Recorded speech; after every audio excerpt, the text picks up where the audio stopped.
I've been intrigued by this question of whether we could evolve or develop a sixth sense, a sense that would give us seamless access and easy access to meta information or information that may exist somewhere that may be relevant to help us make the right decision about whatever it is that we're coming across.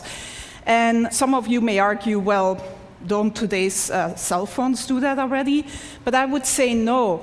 When you meet someone here at TED, and this is the top networking place, of course, of the year, you don't shake somebody's hand and then say, can you hold on for a moment while I take out my phone and Google you?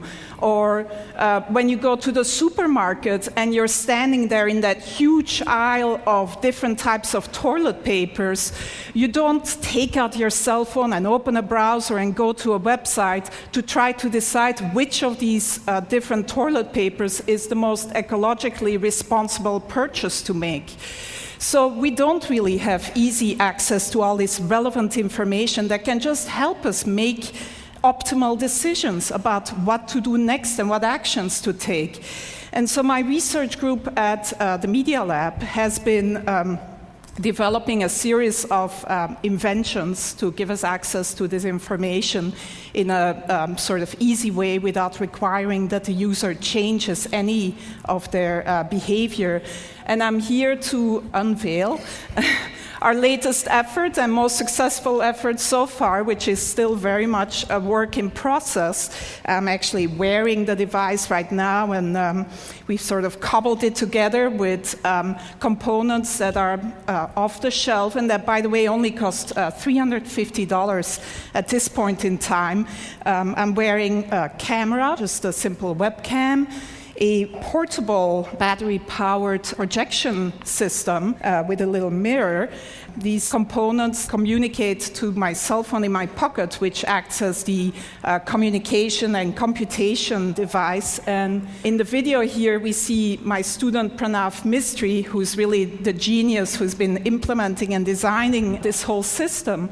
And we see how this system lets him walk up to any surface and start using his hands to interact with the information that is projected in front of him. The system tracks the 4 significant fingers. In this case, he's wearing simple marker caps that you may recognize. But if you want a more stylish version, you could also paint your nails in different colors. And the camera basically tracks these 4 fingers and recognizes any gestures that he's making, so he can just go to, for example, a map of Long Beach, zoom in and out, etc. The system also recognizes iconic gestures, such as the take a picture gesture, and then takes a picture of whatever is in front of you. And when he then walks back to the Media Lab, he can just go up to any wall and project all the pictures that he's taken, sort through them and organize them and resize them, etc. Again, using all natural gestures. So some of you most likely were here 2 years ago and saw the demo by Jeff Hahn, or some of you may think, well, doesn't this look like the Microsoft Surface table?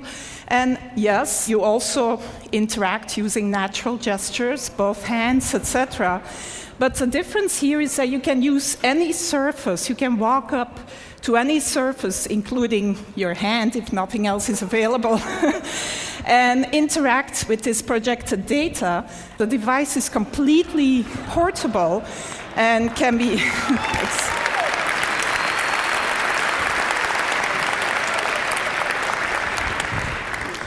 So one important difference is that it's totally mobile.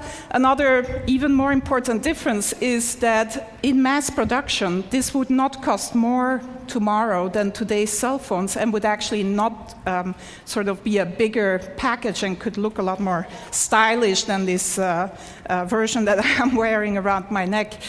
But other than letting some of you live out your fantasy of looking as cool as Tom Cruise in Minority Report, the reason why we're really excited about this device is that it really can act as one of these sixth sense devices that gives you relevant information about whatever is in front of you. So we see Pranav here going into the supermarket, and he's shopping for some paper towels. And as he picks up a product, the system can recognize the product that he's picking up using either image recognition or marker technology and give him the green light or an orange light. He can ask for additional information. So this particular choice here is a particularly good choice given his personal criteria. Some of you may want the toilet paper with the most bleach in it rather than the most ecologically responsible choice. But if he picks up a book in the bookstore, he can get the Amazon rating, gets projected right on the cover of the book. This is Juan's book, our previous speaker, which gets a great rating, by the way, at Amazon. And so Pranav turns the page of the book and can then see additional information about the book, reader comments, maybe sort of information by his favorite critic, etc. If he turns to a particular page, he finds an annotation by maybe an expert of a friend of ours that gives him a little bit of additional information about whatever is on that particular page. Reading the newspaper, it never has to be outdated. You can get video annotations of the events that you're reading about. You can get the latest sports scores, etc. This is a more controversial one.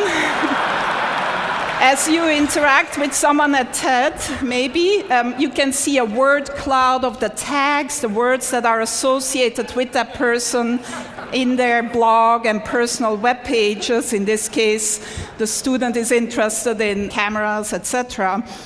On your way to the airport, if you pick up your boarding pass, it can tell you that your flight is delayed, that the gate has changed, etc. And if you need to know what the current time is, it's as simple as drawing a watch on your arm. So that's where we're at so far in developing this sixth sense that would give us seamless access to all this relevant information about the things that we may come across. My student Pranav, who's really, like I said, the genius behind this.